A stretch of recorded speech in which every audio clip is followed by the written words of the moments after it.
इंदौर जिला बाल कल्याण एवं संरक्षण समिति की बैठक में बाल देखरेख संस्थाओं की समीक्षा की गई और महत्वपूर्ण दिशा निर्देश दिए। कलेक्टर आशीष सिंह ने संस्थाओं की क्षमता और उनमें रहने वाले बच्चों की संख्या की जानकारी ली और अधिकारियों को आवश्यक कदम उठाने के निर्देश दिए।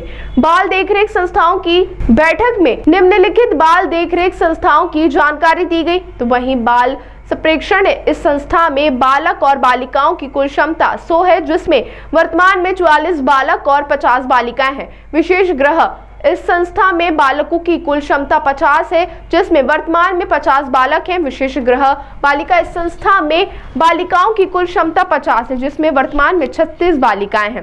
राजकीय बाल संरक्षण आश्रम इस संस्था में बालक और बालिकाओं की कुल क्षमता 100 है, जिसमें वर्तमान में 3 बालक और 28 बालिकाएं हैं।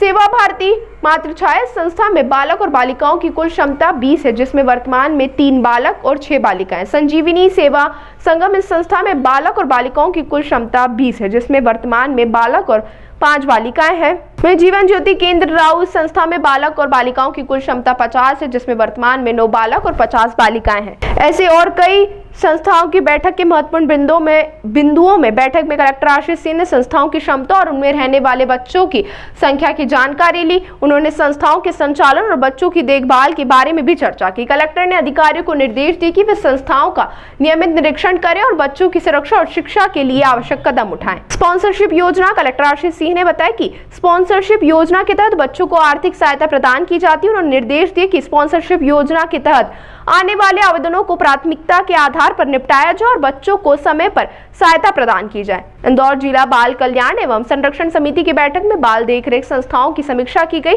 और महत्वपूर्ण दिशा निर्देश दिए गए। देखिए, बाल कल्याण समिति की जो बैठक हुई है उसमें 2-3 बिंदुओं पर निर्देश प्रदान किए गए हैं। एक तो जो स्पॉन्सरशिप योजना है, जिसमें कि किसी अगर बच्चे के फादर की डेथ हो जाती है तो उसको सहायता मिलती है। तो ऐसे 3100 केसेस अभी आवेदन हमारे पास हैं।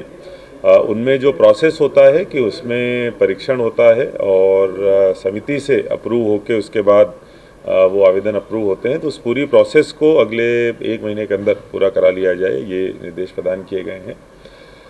एक जो युगपुरुष धाम के बंद होने के बाद जो समस्या आ रही है वो ये है कि जो 6 साल से कम आयु के दिव्यांग बच्चे हैं उनको कहीं भी रखने के लिए अब हमारे पास में इंदौर में जगह नहीं है। तो वो एक बाल कल्याण समिति में मामला रेज किया गया जो काफ़ी गंभीर है।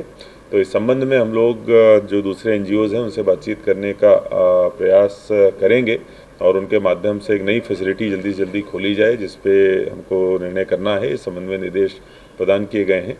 इसी प्रकार से जो नशा मुक्ति केंद्र है, ख़ास तौर पर 18 साल से कम के लोगों के लिए वो फैसिलिटी की डिमांड लगातार बढ़ती जा रही है और उसकी भी आवश्यकता है और उसको भी किसी एनजीओ के माध्यम से संचालित किया जाए गवर्नमेंट सहायता से। इस संबंध में सभी एनजीओ से बातचीत करने के लिए डीपीओ महिला बाल विकास को निर्देशित किया गया है। ताज़ा खबरों के लिए सब्सक्राइब करें JSR टाइम्स और साथ ही नोटिफिकेशन पाने के लिए बेल आइकन को दबाएं।